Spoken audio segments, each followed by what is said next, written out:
தேர்தல் என்ன டெல்லிலயா நடக்குது, இது தமிழ்நாடு சட்டமன்ற தேர்தல் தானே, டெல்லி தான் தமிழ்நாடு அப்படின்னு சொல்லிக்கிட்டு சமீபத்துல தாவேகா தலைவர் விஜய் அவர்கள் வந்து ஒரு மாநாட்டை போட்டு பயங்கரமா வீரவசனம் எல்லாமே பேசியிருந்தாரு. ஆனா இப்போ என்னடா அப்படின்னு பார்த்தோம்னா, தமிழ்நாட்டில் நடக்கக்கூடிய இந்த தேர்தலுக்கு டெல்லியில போய் பிரச்சாரம் பண்ணியிருக்கிறாரு. அதாவது சிபிஐ விசாரணையில 3வது தவணையா டெல்லியில போய் விசாரணை முடிச்சுட்டு வந்தாரு இல்லையா, வரும்போது கூட நல்லா காத்தோட்டமா கையெல்லாம் ஆட்டிட்டு வந்தாரு. சோ அதுக்கு காரணம் என்ன அப்படிங்கறத நம்ம ஆதவர்ஜுனா அண்ணன் வந்து போட்டு உடைச்சிருக்கிறாரு. இப்படி ஒரு தேர்தல் மேலாண்மை பொதுச் செயலாளர் தாவேகாவுக்கு கிடைக்கிறதுக்கு யாரு என்ன புண்ணியம் பண்ணாங்களோ தெரியல. ஆனா இப்படி இந்த ஒரு புண்ணியமான போட்டு மேடையிலேயே செருப்படி கேள்விகள் எல்லாமே கேட்டிருந்திருக்காங்க நேற்று கொளத்தூர்ல நடந்த அந்த மீட்டிங்ல. சோ என்ன நடந்தது அப்படிங்கறத விரிவாக பார்க்கலாம். Welcome to Mathimugam decode. நான் இசை.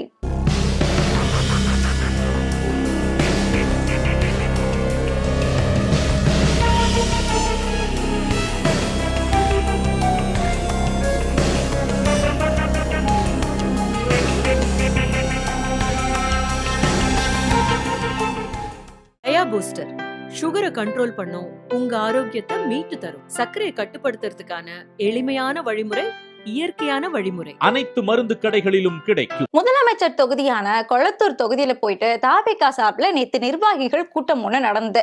அதாவது தேர்தல் தேதி அறிவிச்சிட்டோம் அப்படின்னா எங்க அண்ணன் வந்து இருக்கிற மூளை முடுக்கலாமே வந்து பிரச்சாரம் செய்வாரு அப்படின்னு சொன்னாங்க இல்லையா, அதே தாவேகா தான் வந்துட்டு இப்போ தலைவர் விஜய் இல்லாம மத்த எல்லா 2ஆம் கட்ட தலைவர்களை வச்சு ஒரு நிர்வாகிகள் கூட்டம், அதுவுமே வந்து மக்கள் சந்திப்பு கூட்டம் கிடையாது.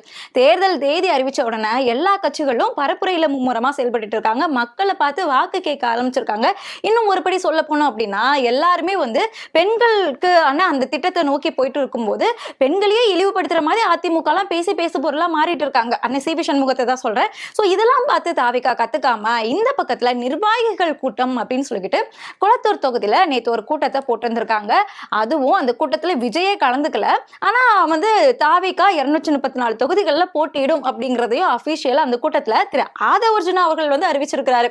சமீபத்துல ஒரு அரசியல் விமர்சகர் வந்து நம்ம கிட்ட நேர்காணல் கொடுக்கும்போது சொல்லியிருந்தாங்க, தாவேகா வந்து ஃபுல்லாவே ஆதவர்ஜுனா கண்ட்ரோலுக்கு போயிடுச்சு, தேர்தல் முடிஞ்சதுக்கு அப்புறமா ஆதவர்ஜுனா வந்து தாவேகாவை வந்து ஓவர்டேக் பண்ணிக்குவாங்க, விஜய் வந்து எங்க போறாருன்னே தெரியாது, சொல்ல போனா சினிமாக்கு கூட போக முடியாது, அங்கேயுமே வந்து எல்லார்கிட்டயுமே வந்து ஆதவர்ஜுனா கோத்து விட்டு இருக்காரு, நீ அரசியல்லயே இருக்கக்கூடாது, சினிமா ஃபீல்டுலயே இருக்கக்கூடாது, ஒட்டு மொத்தமா காலி பண்ணணும் அப்படிங்கிறது தான் ஆதவர்ஜுனாவோட ஒரு முக்கியமான குறிக்கோள் அப்படின்னு சொல்லியிருந்தாங்க. இப்ப நடக்கிறதெல்லாம் பார்த்தோம் அப்படின்னா உண்மையாவே அவர் சொல்றது வந்து உண்மைதான் போல. அப்படி நடந்த இந்த கூட்டத்துல தான் ஆதவர்ஜுனா பல உண்மைகளை போட்டு உடைச்சிருக்கிறாரு. சமீபத்துல சிபிஐ விசாரணைக்காக விஜய் வந்து டெல்லிக்கு போயிருந்தாரு இல்லையா, அதாங்க மார்ச் 11ஆம் தேதி டெல்லி வந்து சம்மன் அனுப்பியுமே நான் வர முடியாது, எனக்கு வந்து உடம்பு சரியில்லை, பாட்டிக்கு உடம்பு சரியில்லை அப்படின்னு லீவ் போடுவோம் இல்லையா, அந்த மாதிரி எனக்கு வந்து நிறைய தேர்தல் வேலைகள்லாம் இருக்கு அப்படின்னு சொல்லிக்கிட்டு ஒரு 5 நாள் லீவ் கேட்டுட்டு மார்ச் 15ஆம் தேதி விசாரணைக்காக மார்ச் 14ஆம் தேதியே டெல்லிக்கு போயிருந்தாரு இல்லையா. அதுவும் முக்கியமான விஷயம், எக்ஸ்க்ளூசிவான விஷயம், நான் வந்து இதுக்கு முன்னாடி பல வீடியோகள்ல சொல்ல மறந்த விஷயம் என்னன்னா, விஜய் தங்கியிருந்த அந்த 5 ஸ்டார் ஹோட்டல் இருக்கு இல்லையா, அந்த ஹோட்டல் வந்துட்டு திரு அமித்ஷா அவர்களோட வீட்டுக்கு ஜஸ்ட் ஒரு 3 கிலோமீட்டர்ஸ் தொலைவில் தான் இருந்திருக்கு. ஸோ இதுக்காக தான் முந்தின நாளே டெல்லிக்கு போனாரா அப்படிங்கிறதெல்லாம் அது வேற கதை. ஏன்னா இப்போ வந்து தனித்து போட்டி அப்படின்னு சொல்லிட்டாங்க, அதுக்கு பல ஆஃபர்கள் கொடுத்ததாகவும் சொல்லியிருக்காங்க. அதை வந்து அடுத்தடுத்து பார்க்கலாம். ஸோ இப்படி சிபிஐ விசாரணைக்கு போயிட்டு அங்கே டீலிங் எல்லாம் முடிச்சுட்டு வரும்போது ஜாலியாக கையெல்லாம் ஆட்டிட்டு வந்தாரு. அதை பார்க்கும்போது கூட நம்ம எல்லாருமே நிறைய கேள்விகள் கேட்டிருந்தோம். என்ன விசாரணைக்காக போகும்போது வந்து அழுத்தம் கொடுக்குறாங்க, நெருக்கம் கொடுக்குறாங்க, இதெல்லாம் வந்து எப்படி விஜய் தாங்குவாரோ அப்படின்லாம் சொல்லிட்டு இருந்த இதுல வந்துட்டு வெளியே வரும்போது ஜாலியா வராரு, ஒருவேளை எல்லா டீலிங்கும் முடிஞ்சிருச்சோ அப்படிங்கிற கேள்விகள் நம்ம வந்து நிறைய முன் வச்சிருந்தோம். அது இல்லாம வந்த உடனே பரபரப்பா இனிமே என்ன டெல்லிக்கெல்லாம் கூப்பிடாதீங்கப்பா அப்படின்னு சொல்லிக்கிட்டு ஒரு கடிதத்தை கூட அனுப்பியிருந்தாரு. ஸோ இவ்வளவு தைரியம் எங்க இருந்து வந்தது, என்ன நடந்தது, ஒருவேளை அமித்ஷா வீட்டுக்கு பக்கத்து வீட்டுல வந்து ஒரு நாள் தங்கி இருந்ததுக்கு இவ்வளவு தைரியம் வந்துருச்சா அப்படின்லாம நம்ம கேள்வி கேட்டிருந்தோம் இல்லையா. அதுக்கு பதில ஆதவர்ஜுனா கொடுத்திருக்காரு. விசாரணை முடிச்சுட்டு வெளியே வரும்போது கார்ல வந்து விஜய்க்கு பின்னாடிதான் திரு ஆதவர்ஜுனா அவர்களுமே இருந்திருக்காங்க. ஸோ இருக்கும்போது பேசிட்டே இருக்கும்போது இங்க பாருங்க தேர்தல் தேதி வந்து அறிவிச்சிட்டாங்க, இனிமே போன உடனே நம்ம அப்படி மூளை முக்கெல்லாம் போய் மாஸ்க் காட்டுறோம், நம்ம வந்து பிரச்சாரம் பண்றோம் அப்படின்னு சொல்லியிருந்திருக்காரு. ஸோ அப்படியா, அப்போ வந்து மேல இருக்கக்கூடிய டாப்பை ஓப்பன் பண்ணுங்க, நான் இப்பவே பிரச்சாரத்தை ஸ்டார்ட் பண்றேன் அப்படின்னு சொல்லிக்கிட்டு சொன்ன உடனே கை கால் தலை புரியாம என்ன பண்றேன்னு தெரியாம சொல்லுவாங்களே, அந்த மாதிரி டெல்லியில வச்சே தமிழ்நாட்டு தேர்தலுக்காக பிரச்சாரத்தை ஸ்டார்ட் பண்ணி இருந்திருக்கிறாரு விஜய். அதாவது டெல்லியில தான் தேர்தல் நடக்குதா, பாஜக என்ன தமிழ்நாட்டுக்குள்ளேயா இருக்குது, போன தடவை 4 தொகுதியில ஜெயிச்சாங்க, அதுவே உங்களுக்கு தெரியுமா இல்லையான்னு தெரியல, இந்த தடவை 35 தொகுதி கேட்டிருக்காங்க, அது தாவேகாவுக்கு தெரியுமா என்ன அப்படின்னு சொல்லி தெரியல, பாஜக என்ன தமிழ்நாட்டுல கால் பதிச்சுட்டா, இங்க பாஜக என்ன இருக்கவா செய்யுது, டெல்லியிலயா இங்க தேர்தல் நடக்குது, டெல்லி தான் தமிழ்நாடா அப்படின்லாம் கேள்வி கேட்ட தாவேகா தலைவர் விஜய் வந்து டெல்லியில போயிட்டு பிரச்சாரத்தை ஸ்டார்ட் பண்ணியிருக்கிறாரு. அதுவும் இவர் கார் வரும்போது எப்பவுமே விஜய் பின்னாடி வந்து ஒரு கூட்டம் வருவாங்க, விஜய் கார் வந்தது அப்படின்னா 2000 கல்லூரி மாணவர்கள் எல்லாம் ஓடி வருவாங்கன்னு சொன்னவர் தான் ஆதவர்ஜுனா.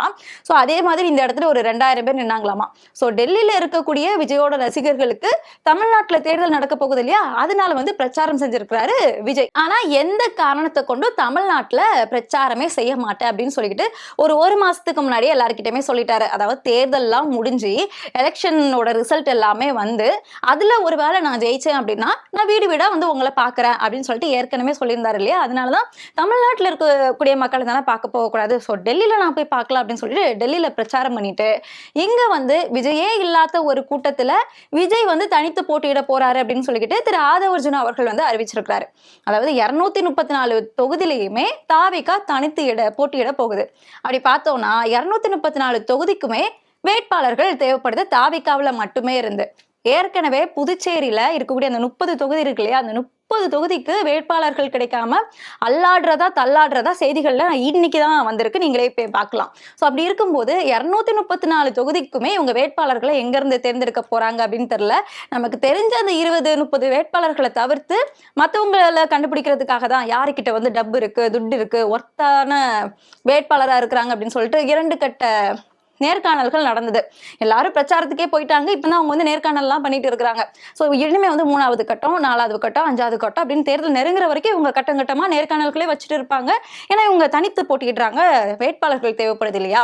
ஸோ அப்படி இருக்கும்போது விஜய் வந்து பிரச்சாரம்லாம் பண்ண வருவாரு அப்படின்னு சொல்லிட்டு நம்ம யாருமே எதிர்பார்க்க கூடாது. அதுவும் விஜய் வந்து பெரம்பூர் தொகுதியில போட்டியிட போறதா திரு ஆதவர்ஜுனா அவர்கள் வந்து சொல்லியிருக்கிறாரு.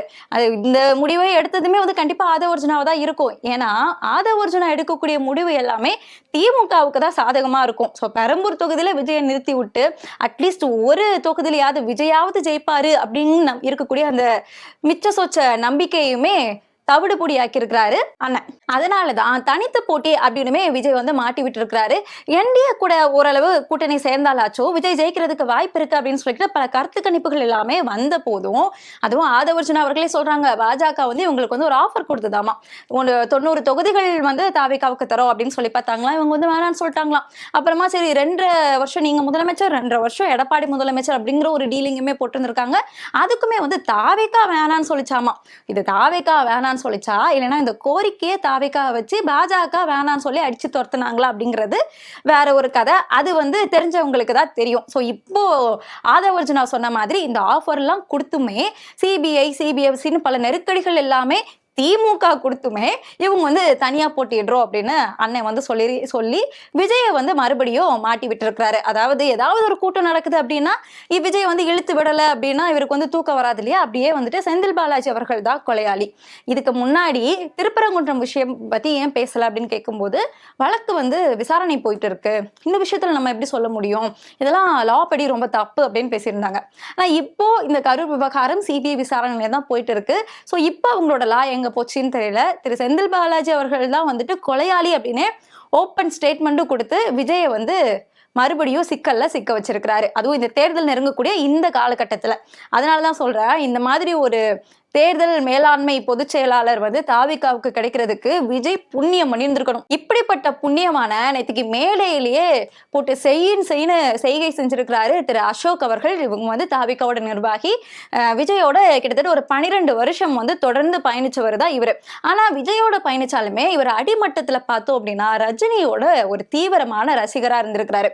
அண்ணன் தான் ரஜினிக்கு ரசிகர்கள் கூட்ட தான் வம்பெழுத்து வச்சிருக்கிறார்களே, அதனால மேடையில போயிட்டு எங்க அண்ணன் வந்து யாருக்குமே பயந்த ஆள் கிடையாது, இந்த மாதிரி தைரியமான ஒரு ஆளை நீ பார்த்திருக்க கூட மாட்ட, அதாவது விஜய் எல்லாம் ஒரு தைரியமான ஆளா, விஜய மாதிரி எங்க அண்ணன் ஒன்றும் பயந்தாங்கோழி கிடையாது, இதுக்கு நீ வந்து பகிரங்கமா மன்னிப்பு கேட்டே ஆகணும் அப்படின்னு சொல்லிக்கிட்டு மேடையிலே போடல ஆதவர்ஜுனா அடுத்து பேச வரும்போது பகிரங்கமான மன்னிப்புமே கேட்டிருக்கிறாரு.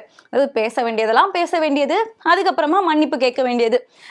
ட்விட்டர்லயோ இல்லை வேற சமூக வலைத்தளங்கள்லயோ போயிட்டு கலவரத்தை தூண்டுற மாதிரி போட வேண்டிய போஸ்டர் எல்லாத்தையுமே போட வேண்டியது, அதை வந்து 4 பேர் ஸ்கிரீன்ஷாட் எடுத்து அது ஒரு பேசு பொருளா மாறி அது வந்து நியூஸ்ல வந்து ஒரு மாசத்துக்கு விவாத பொருளா மாறினதுக்கு அப்புறமா வந்து மன்னிப்பு கேட்க வேண்டியது. ஸோ இதே ஒரு வேலையா வச்சுட்டு இருந்திருக்கிறாங்க. இந்த ஃபார்முலா வந்து அதிமுக ஏற்கனவே வந்து ஃபாலோ பண்ணிட்டு இருக்காங்க. இதை பத்தி நம்ம நேத்துக்கே ஒரு வீடியோ வந்து போட்டிருந்திருப்போம். ஸோ பார்க்கலன்னா போய் பாருங்க. இன்னும் 36 நாட்கள் தேர்தலுக்கு இருக்கு. ஸோ இந்த காலகட்டத்தில் இன்னும் எத்தனை விஷயங்கள்ல விஜய் அதை வருஷம் மாட்டி விட போறாரு அப்படிங்கிறத நம்ம பொறுத்திருந்து பார்ப்போம். இணைந்திருங்கள்.